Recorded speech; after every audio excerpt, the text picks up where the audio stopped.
Një ditë pas arrestimit i prangosur u soll në gjykatën e Prishtinës.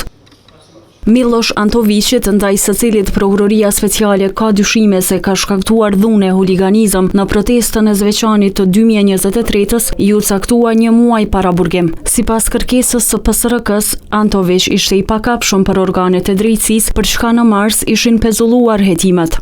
Duke vepruar në grup, kishte ushtruar dhunë ndaj pjesëtarëve të KFOR-it duke përdorur mjete të forta, mjete shpërthyese të improvizuara si dhe armë zjarri, nga të cilat janë lënduar të paktën 30 pjesëtarë të KFOR-it, ku 3 nga ta kanë humbur këmbët, si dhe duke shkaktuar dëme materiale të konsiderueshme në automjete. KFOR-it, Policisë së Kosovës, si dhe në veturat e gazetarëve, të cilët kanë mbuluar ngjarjet e kësaj dite.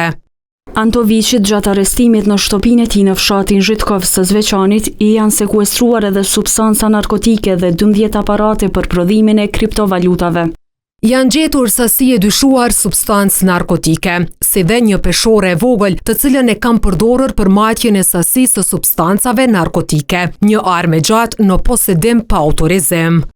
Më 15 prill, PSRK-ja mori akt vendim për rifillim të hetimeve ndaj Antovićit, pasi sipas informacioneve nga policia, ai ka ndërmarrë edhe veprime të tjera kriminale që ndërlidhen me shitblerje të drogës dhe armëve.